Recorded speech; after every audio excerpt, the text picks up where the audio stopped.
Hello, Namaskar, Vanakkam. My name is Sudhir Sastranaman and you're watching Study with Sudhir. Today in this particular video, I'm going to deal with a rather complex poem which is part of your reflections textbook for ISC Class 11 Modern English. The name of this particular poem is called Sadness Comes. Sadness Comes, and it's written by Donna Ashworth. Now, what exactly is this poem all about? Of course, you should also read the box which is there on the left-hand side of the textbook before the poem starts. But I must tell you something more, that Donna Ashworth is essentially a poet from Scotland and often referred to, very interesting, as an Instagram poet. So I'm sure many of you will be able to relate to her. She's also known as an Insta poet because her style is described as rather simple, very direct, emotional, heartfelt, and also motivational. In fact, I would say this is a very real poem about the 21st century problems, right? And you can think of it as a self-help in poetry. You keep hearing many self-help videos on YouTube, on Instagram, on different other forms of social media. This one is a self-help in poetry, which is rather uplifting and full of everyday wisdom, in the sense it tells you how to deal when you are depressed, when you're sad, when you're feeling low, etc. Right? She wrote poetry very importantly during the COVID-19 lockdown, and it resonated with people and was shared widely online. Now, what exactly is this poem all about? Sadness Comes.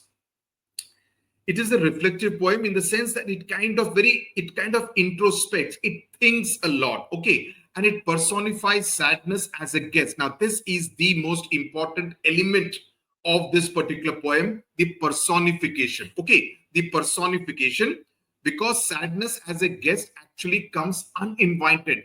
You do not, none of us obviously ever invite sadness into our lives, do we? We don't, right? So this is a guest who has come uninvited. The tone, very importantly, in this entire poem is very conversational. It's like, someone is chatting and you are overhearing that particular conversation. It also conveys how sadness, has a way, there was something which I was reading just the other day about,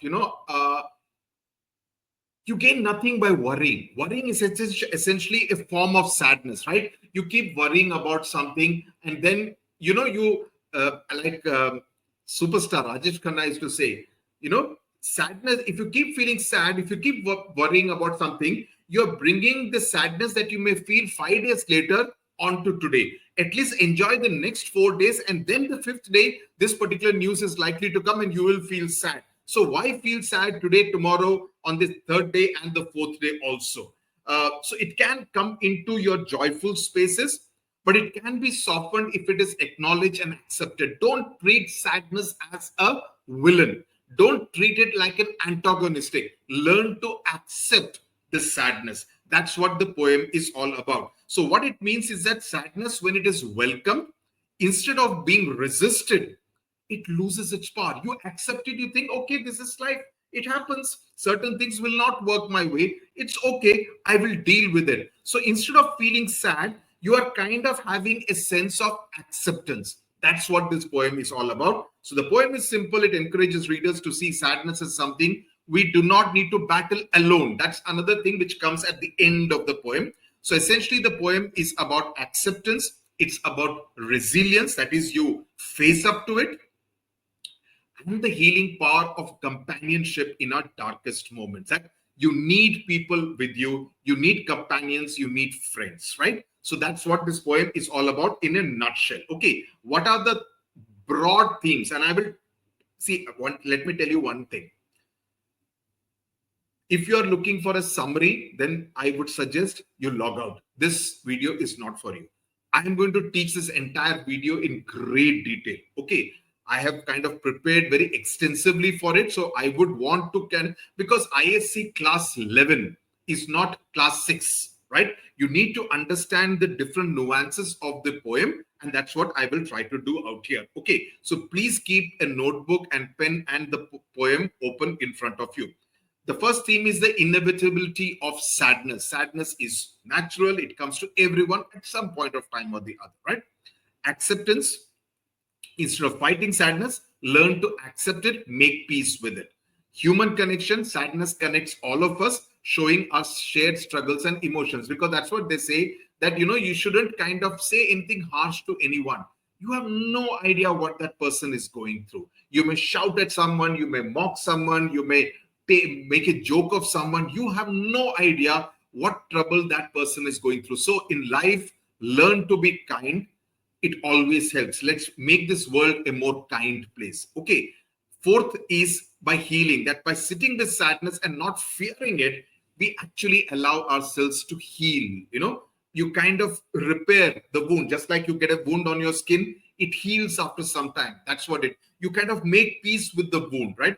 Companionship, sadness becomes lighter when we share it with someone, or we kind of, you try to understand someone else's problem and make that person's burden a little lighter. So these are the 5 broad themes as far as this particular poem is concerned. Okay, is this clear? Now there are 8 stanzas. I'm going to go through it line by line, word by word, stanza by stanza. Okay. The other book that you should definitely invest in right now before you lose any time is this book of essays. I strongly recommend it, not because it's my book, but I know the kind of value addition it will do to you, your preparation for your exams in class 11 and 12. Don't buy it at the end in February 2027 when there is 1 month before the exams. No. Use this book through class 11 and class 12. It will really be very useful. 60 essays. And of course, for class 10, there is a separate book, class 9 and 10. This you may or may not buy, but this 11th class book, definitely, I would strongly recommend it. Okay.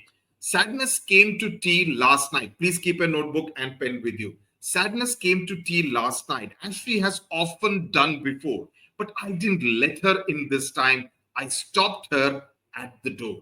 Now, do you realize a few things which have been, very prominent in this particular thing? First of all, it is described in the female gender. Sadness has been personified as a female. But before that, we get to the first line. Sadness is treated like a human being who came last night, right? Who came to visit last night. It also came to tea last night. Now, there are 2 things out here. You generally would have drink tea with someone who you are familiar with, right? You generally, largely speaking, you wouldn't kind of have tea with a stranger. Okay. But in this case, it's obviously an acquaintance, is someone you know, because this sadness, who is a she, has actually come to your place at night, right?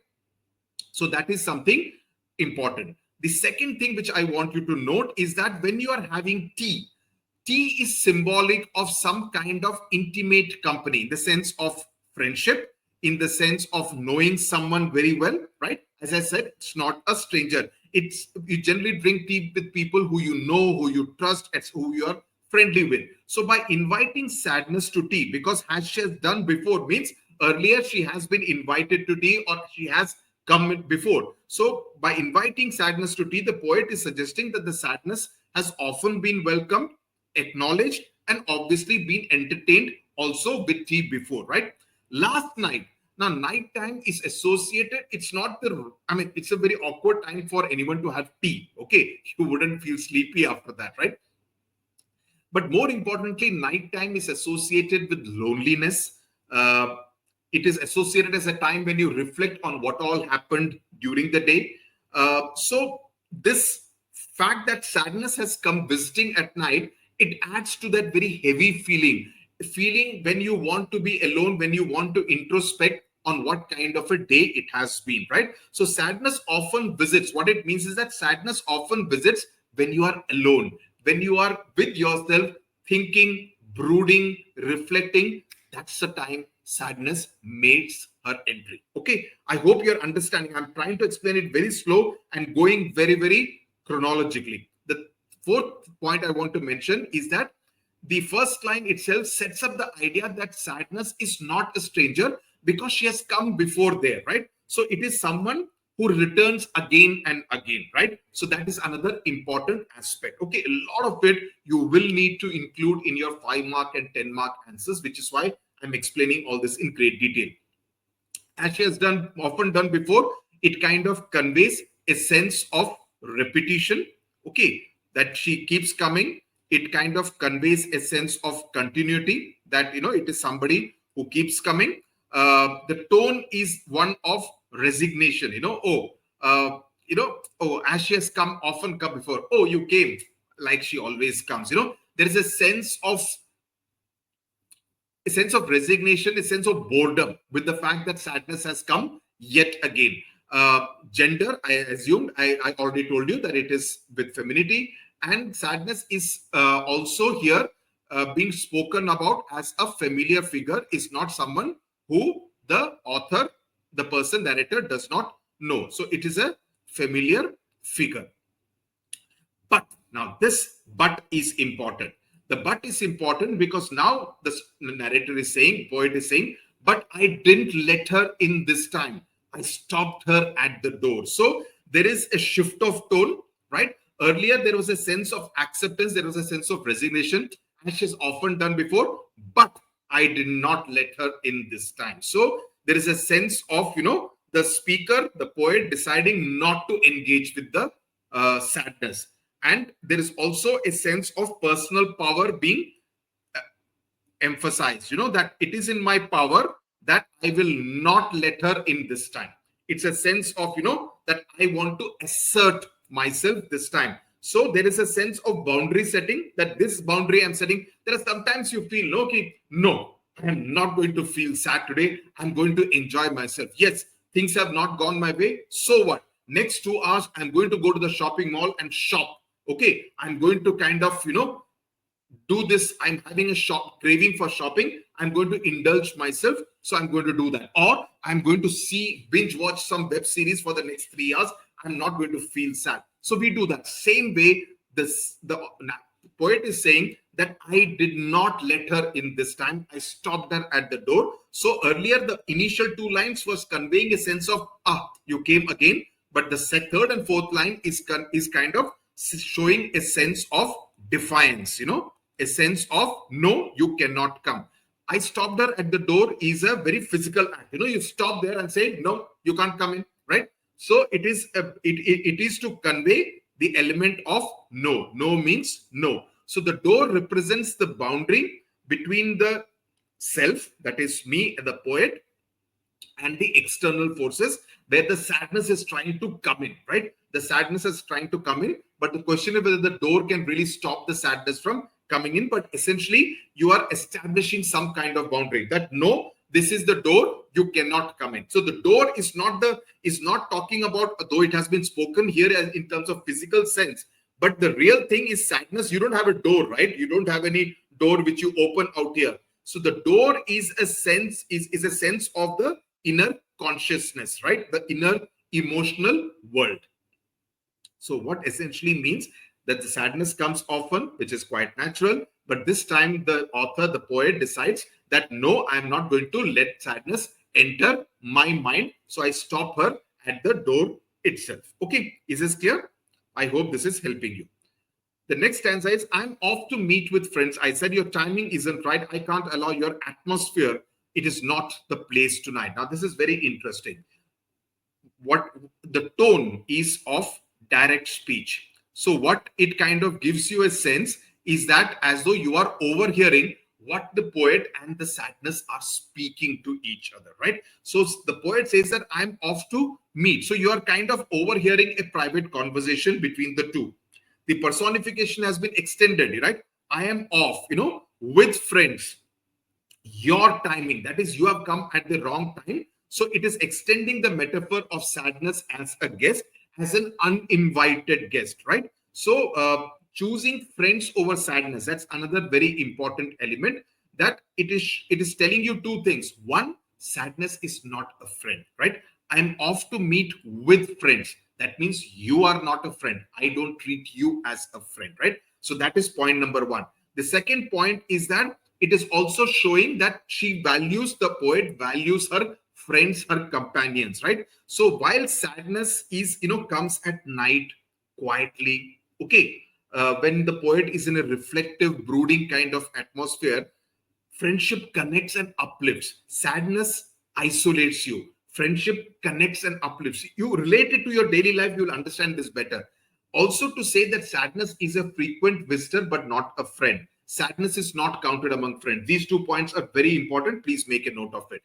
Also, the tone is one of assertiveness. I'm off to meet with friends. I said your timing isn't right, right? So it is polite, but also firm at the same time. You're setting the boundaries, and it's it's a little strange because in the first stanza, it said it came at night. Night time. Do you really want a visitor at night time? And here it says the timing isn't right. So sadness, I mean, does sadness ever come at the right time? Is there a time when you say, abhi sadness can come, it is the right time? No, there is no right time for sadness to come, right? So your timing isn't right. It's a case of irony. The poetic device is of irony, very subtle kind of irony. Yet the poet feels that, okay, you are like a guest, but no, this is not the right time for you to come because I want to have a good time. And at this time, you are going to come and make me feel sad. No, not acceptable. Line 3 is very important. I can't allow your atmosphere. Now, sadness is described not as a presence. It is described as a mood, as an atmosphere. It is like a heavy. When you feel sad, think of it like this. When you feel sad, you feel very heavy. You feel very heavy in the head. Oh God, what do I do? Kind of thing. Tomorrow there is an exam. I have not studied at all. I'm feeling very sad, right? Or someone at home is unwell. You feel sad, right? It's a heavy kind of an atmosphere. The time, there is nothing like a right time to feel sad, right? So it is talking about a mood. It's talking about an atmosphere. And it kind of emphasizes that sadness doesn't visit quietly. It kind of changes, alters the entire environment. It completely changes the entire dynamics of the environment around you with your atmosphere. So when you use a heavy word like atmosphere, which is a word you normally hear in geography, you can feel the weight. You can feel there is a sense of gloom out there, right? So it's a very important word, atmosphere, that has been used out here. And then it's also conveying that the poet is making it clear that I'm not going to allow your atmosphere to come and spoil my mood here when I'm going out with friends and I want to have a good time, right? So I can't allow. It's also an element of assertion, right? It is an element of assertion that I cannot allow. It's a sense of self-empowerment, that I cannot allow your atmosphere, right? So it is like I decide. It's each one of us can actually decide. I want to be happy today. I feel like feeling sad today, kind of a thing, right? So it's all about us. So here she's asserting, I cannot allow or I won't allow, right? It is not the place tonight, saying that, it is not the time today. This is not the time when I want to really have a good time. And there's a tone of finality. There's a tone of firmness that it is not the place tonight. My decision is clear. It is non-negotiable. So basically what it shows that the poet is choosing community or friendship over isolation. Okay, over isolation. That is what sadness will make her feel. So you realize that this stanza is also very conversational because it is in direct speech and it is setting the boundaries very, very clearly. So that's what the first two stanzas have done. Now let's move to the third stanza. But sadness wouldn't take the hint. Her manners lacked finesse. Her pace was slow and heavy, yet she kept up nonetheless. Now, what is she saying? But she says that even though I've said it in so many words, very clearly, very emphatically, with the tone of determination, with the tone of firmness, sadness wouldn't take the hint. Means she simply refuses to understand what I'm trying to say, that tonight is not the place. I'm going out with friends. I want to spend time with friends. And there is a sense of resistance, right? But again, it's a sense of resistance, this time from the other side. So it's basically showing that she's persisting. Okay, there is a sense of persistence. She would not take the hint. And she's also behaving like an impolite guest who is simply refusing to leave. Wouldn't take the hint is a very, very conversational kind of tone. So there is an inevitability of sadness. Sometimes you feel, I don't want to feel sad. You keep telling yourself, are your words powerful enough? Here you have said that I don't want to feel sad. I want to have a good time. But is it possible for you to completely brainwash and not allow sadness to enter? Keep thinking of it like that. You will understand the poem better. Her manners lack finesse. Now, this is again, it is describing sadness as an ill-mannered person, right? Ill-mannered person because her manners lack finesse. Finesse means they lack grace. Okay, they lack grace.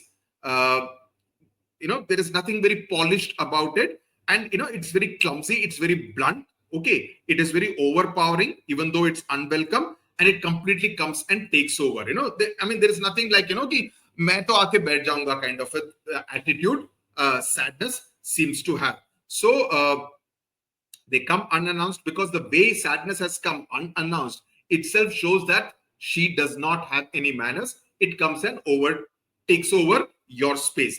Her pace was slow and heavy. Now it is creating an image of sadness creeping into your mind, creeping into your space. Her atmosphere, was slow and heavy. It is kind of, overpowering you slowly, right? So it is like making you feel lethargic, and it is making you feel very dull and feeling very low. So slow and heavy is a kind of an imagery of sadness, how it is weighing you down, how it is now when you feel sad, you lose your appetite, you get a headache, you feel very listless, you don't feel like doing anything, you don't feel like talking to anyone. Isn't that true? So all that happens when you are sad, right? That's what is being conveyed by her pace was slow and heavy. It is not someone walking in, but it is someone kind of trying to take over your sense of conscience. Okay. Slow and heavy kind of give you a sense of someone dragging along. So there is a sense of, someone draining you of your energy. Yet she kept up nonetheless. Now, the word nonetheless kind of indicates a sense of persistence. Ki kuch bhi ho, even though the pace was slow, even though I was resisting, but she kept at it. वो छोड़ने वालों में नहीं थी. She was at it. So even though uninvited, even though refused permission to get in, even then she kind of kept up nonetheless, that without giving up. So there is a sense of contrast, that but sadness, this entire thing is in contrast to what has happened in stanza number 2. So sadness always kind of lingers in the background. Even though you want to have fun, it doesn't allow you to have fun. That's a kind of meaning this particular stanza is trying to convey. Let's move to the 4th stanza. And even when I took my place amongst my laughing friends, she squeezed herself right in between. Her boldness never ends. So there is a sense of exasperation with this line. Oh God, even when I went and sat with my friends, right? This kind of is connecting it to stanza number 3. And even when I went and took my place amongst my laughing friends. Now you see, in contrast to the heavy, okay, in contrast to the slow and heavy movement of sadness, here you have a lot of joy and laughter of her friends. So it's a sharp contrast, right? So I chose my friends who were laughing. I wanted laughter. I wanted fun. I wanted joy, right? I wanted that pleasure. Even then, sadness came uninvited again and squeezed right in between. And I was amazed at her boldness. Ki, ऐसा कौन करता है भाई? Okay, there is a movie of Paresh Rawal, Atiti Tum Kab Jaoge. It's a bit like that, right? So it is an uninvited guest. She's an uninvited guest, and she tries to kind of sabotage any attempts of the poet to get back to normal life and to have fun and immerse herself in laughter, right? So there is laughing friends convey comfort, they convey companionship. It is a source of healing, because obviously she's going to feel sad about something, yet it is under threat from this sadness, right? So community and friendship and joy, they're all powerful, but they are not always strong, because sadness is an even more powerful emotion. She squeezed herself right in between. Now again, personification being used. She squeezed. Squeezed is a word which you normally associate with human beings, right? So it has been used for sadness, again a source of personification. Please keep noting down all these poetic devices. And she's very aggressive, she's very intrusive. Please use these words in your answers. Intrusive, aggressive, and it kind of shows that sadness can intrude and get into any kind of uninvited space because she's very bold, and there is a sense of strange kind of admiration, her boldness, because we normally use boldness in a positive sense. So here to use the word boldness also suggests some kind of admiration. Her boldness never ends, pray.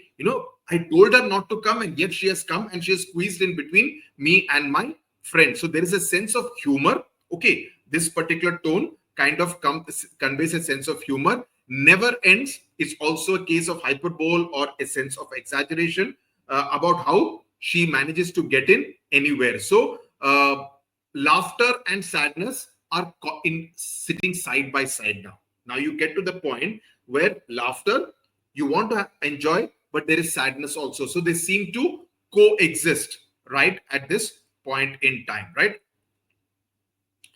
Now, let's move to stanza number 5. And I was sure my friends would see this spectre at the feast and somehow think me lesser for inviting such a beast. Now, this is an extremely important stanza. Why? Because now there is a sense, it is again and is kind of, connect. If you see all the stanzas so far, there is and here, right? There is but here. Okay, now this is the first one. And but, and then again but, then and so. So all of them, if you see, are all kind of using connecting words, right? They're conjunctions. They're kind of connecting and but so. They're kind of connecting to the previous stanza because the poet wants to see it in connection with what has been said in the previous stanza, right? And I was sure my friends would see. So there is a sense of anxiety. There is a sense of worry, right? There is a sense of anxiety. There is a sense of worry that my friends would see sadness sitting amongst us at the wherever they are sitting, right? So there is a fear of being found out that, this is my private pain. This is my private sadness. People will find out. You sometimes feel, that you are feeling something bad has happened to you and you do not want others to know about it. So you are putting up a mask. You are putting up a facade that, I'm very happy. I'm enjoying myself. But inwardly, that you are actually very worried, very anxious about something, right? You're sad about something. That is sadness having made an entry. She's sitting next to you, but you are scared that the friends may find out about your private sadness, right? So she says, I was sure my friends would see, right? So it is, you imagine this as a movie, right? There is someone who is sitting, which the poet can see, the others cannot see, but the poet is very scared that soon they may be able to see this person sitting here, right? So it's almost like a comic kind of a thing, but it's not comic. It's also very serious at the same time. It's tragic humor in a sense, right? And I was sure is kind of conveying a sense of certainty that I was sure sooner or later, somebody will see, right? This spectre at the feast. Now, this particular spectre at the feast, spectre means ghost. Okay. Spectre means ghost. Okay. At the feast means joyful gathering. They're having dinner or something, obviously at night time. Together, it points, what it shows is that sadness is like a ghost, right? Unwanted guest at a celebration, haunting a celebration. Because when you say spectre, ghost, you're also talking about it haunting you, right? We say, no, the sadness is really haunting me, right? So that's why the use of the word spectre. Now, spectre at the feast is an important thing. There's a extra information which I would want to give. There was an author called Thomas de Quincey. Okay, let me write the spelling. Thomas de Quincey, Quincey. Now, he had written a phrase that he had used was skeleton at the feast, right? Skeleton at the feast, and Donna Ashworth seems to have taken from there and made it spectre at the feast to give it a more, haunting ghost-like quality. Now, he had used it in a book called Confessions of an English Opium Eater. And the basic thing was there was an old custom in Egypt, in Greece, etc., where a skull or a skeleton used to be kept even at the banquet table as a reminder of death, as a reminder of mortality. So this phrase comes from there, which Donna Ashworth has changed skeleton to spectre and used it in this particular poem. So the imagery out here is that of feast, that is of joy, of laughter, and somehow think me lesser for inviting such a beast. Now there is a sense of fear, there is a sense of anxiety, there is a sense of vulnerability, that they will think less of me. They will think badly of me. They'll think poorly of me. That we invited such a beast. So you see, very interesting. First, she refers to her as a ghost, and then she refers to her as a beast, right?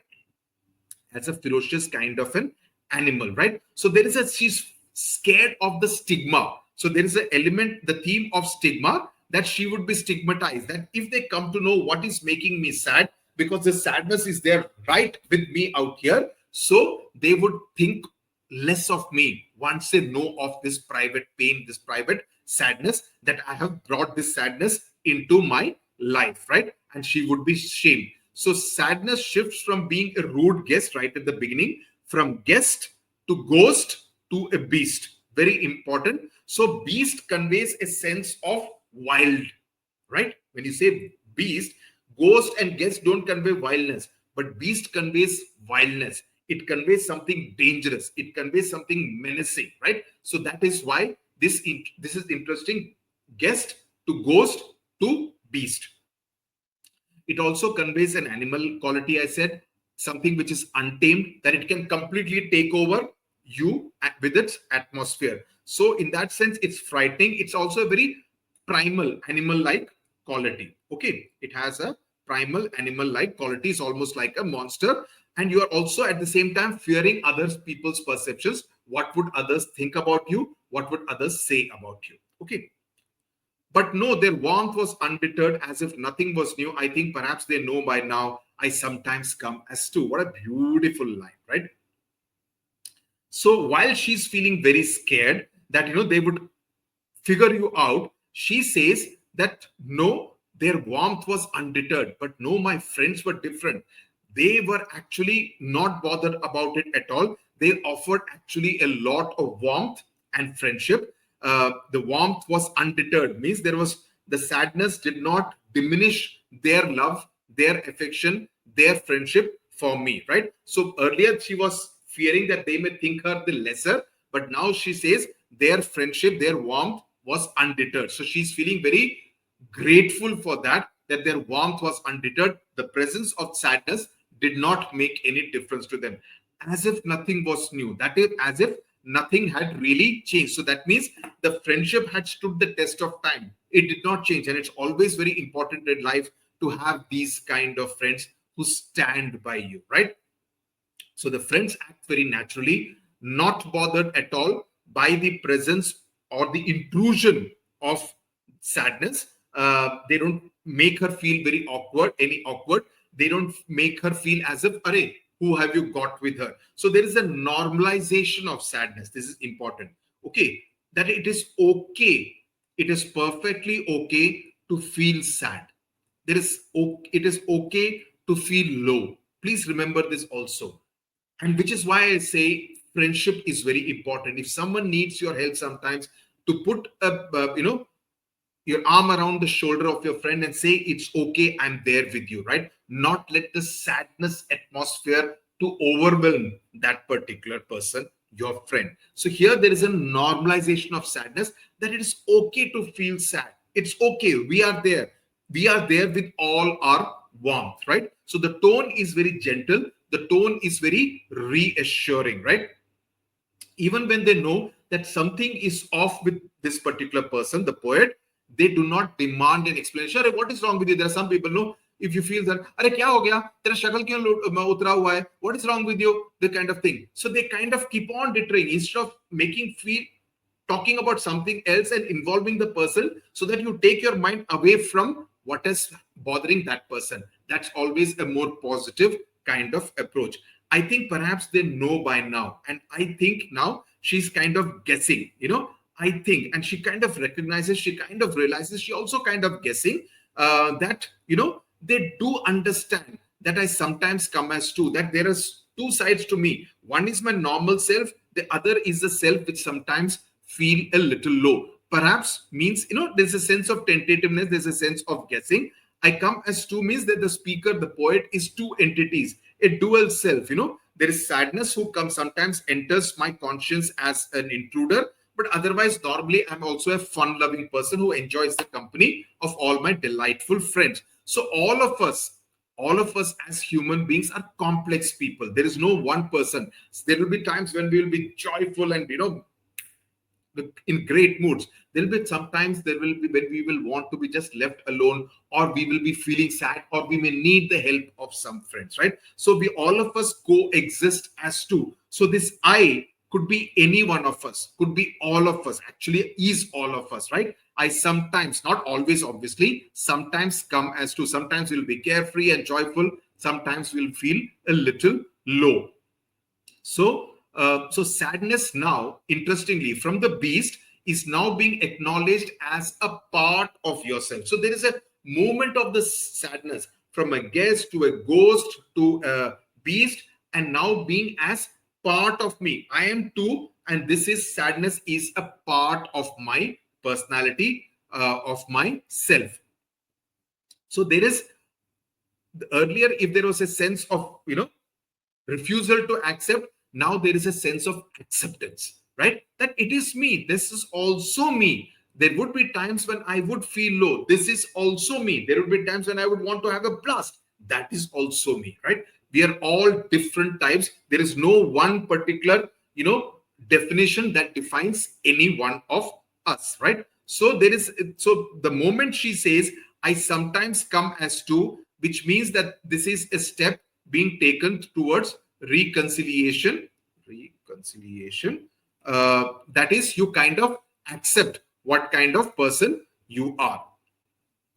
And even sadness seemed to glow a lighter shade of gray to know that she's accepted, seemed to lighten up her day. Now, you see, sadness is being even more personified. So sadness says that, because we generally think joy is white, sadness is black. We generally tend to see things in black and white.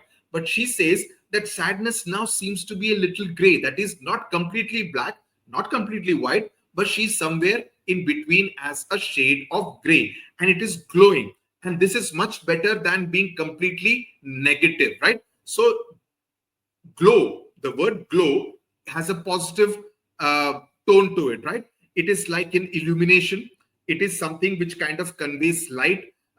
Sadness is no longer an intruder. It is something which is radiant because it is glowing, right? So acceptance, when you accept something, that, okay, I know I'm feeling sad because of something, I accept it. Let me see what I can do better with it. The moment you accept it, the heaviness of that sadness goes away. It's no longer a ghost. It's no longer a beast. It is part of yourself, and therefore it seems to kind of illuminate you also as a result. It's no longer dangerous. It's no longer menacing, and it's actually some kind of beauty because it's a lighter shade of gray. So gray generally conveys some kind of neutrality. It's neither black, nor white. It's a more soft kind of a color, and the pain doesn't disappear, but it becomes less suffocating when it is shared. You share it with a friend, your pain also reduces. The sadness also reduces. The friend may actually offer you some suggestions how to come out of that pain, right? All of us, which is why I keep saying it's very important in life to be kind to others. And if you're able to do so, karma always comes in and someone else will help you when you are sad. You cannot say that I will always have a great run. Everyone goes through different phases in life, right? That's very important. So there is a sense, the tone is one of provision of relief. To know that she's accepted seemed to lighten up her day. She's who? Sadness. This is sadness. So the personification continues. So from specter to beast, but now she's seen as a guest who simply wanted acknowledgement. She just wanted to be accepted. She wanted to come in. You may felt that, she was jabardasti, forcing herself in. But now she just wanted to be accepted. And just by being accepted, she seemed to be very happy with it. That sadness had been accepted. So there is a sense of transformation that has taken place within the self, because sadness has been accepted instead of being turned away. Because when you turn it away, it tries to get in even more forcefully. But now she has been accepted. So it basically suggests that what we resist, please note this down, what we resist, it kind of grows stronger. But when we accept it, it loses the sting. Most often, this is said in the case of, when someone very near and dear to us passes away. And for many days, we don't come to terms with it. How could he or she leave me, kind of a thing. We don't kind of this thing, which is why it's always people say people should cry when someone passes away. Your grief should find an outlet instead of being bottled up inside. So, if you are not able to overcome, get over the loss of someone very near and dear to you, it's very hard in that sense. So if we keep resisting, oh no, I can't believe that he or she is no more, it will become more difficult. When you accept, it becomes much more easy. You accept the sadness that the loss of a near and dear one brings to your life, right? And you kind of think that, okay, I will live with the memories, the good memories that we had when that person was there. Okay. Seem to lighten up her day means there's a sense of joy which is being conveyed. Sadness being happy. Now, this is a paradox. This is another poetic device which has been used out here. That sadness is being spoken about as being light-hearted, right? Is kind of, feeling more joyful. So that is something, that's a paradox which has been used. It's a beautiful poem, actually. Emotions basically shows that emotions, be it sadness, joyful, of course, it's not something of an enemy kind of a nature. They just want to be acknowledged. They just want to be accepted. So acceptance is healing. That's the larger message here. So let your sad accompany you. So what in the end is being said is that let the sad accompany you. Don't resist the sadness. And now the poet in the last stanza is speaking to you and me directly. Okay, talking about you. From the experience that she has had, now she is counseling, she's advising you and me. So let your sad accompany you. Don't resist the sadness. Make it part of your own personality. Don't think her hard to bear. Don't think, let your means, it's almost like, an advice being given. Your sad means it's not that sad. You're sad, that you will have. Everyone has a different sad, right? So your sad, let it accompany you, right? So think of it that you have to be in a spirit of coexistence, instead of resistance, coexistence. So don't think her hard to bear means the poet is basically reassuring us that it won't be too hard to bear. It will be okay, you don't have to be scared of feeling very overwhelmed by the sadness, right? Sadness is still her, right? But she's no longer a beast. She's no longer a monster. She's no longer a ghost. No need to face her all alone. Just pull an extra chair. So she says the importance of community, the importance of friendship, that there is no need to face the sadness all alone, right? All you need to do is to pull an extra chair for a friend who will help you deal with the sadness. Don't be lonely. Always be with somebody, with someone who you can trust, someone who you can call a friend, a dear friend, someone you can trust with whatever you're sharing with that particular person. And, that will help you kind of deal with the sadness. That's what it says, that, there is a metaphor of hospitality. Pull an extra chair. Instead of rejecting sadness, you can invite to seat her. Sadness also, the pull the extra chair is also for the sadness. That sadness also can sit with you along with all your friends. You don't have to resist saying that, no, you cannot. She doesn't have to squeeze in, right? The extra chair is for the sadness who can also sit with you at the table as if she were another guest, right? So there is a sense of acceptance so that sadness does not have to vanish. You give it a place. By giving it a place, you reduce its power to nothing because you accept it. And when you accept it, the sadness is no longer a heavy atmosphere when you give an extra chair to the sadness to sit. So basically, you're talking about integration. You're talking about acceptance, right? You're talking about making it part of you instead of resisting, right? So the closing line, just pull an extra chair, is basically practical wisdom which has been provided by the poet. And to say that sadness is not terrifying when it is named, when it is acknowledged, and when it is given space inside yourself, right? So I think it's a beautiful poem. Let me quickly go through some of the poetic devices. The one, of course, is personification. I've said that many times.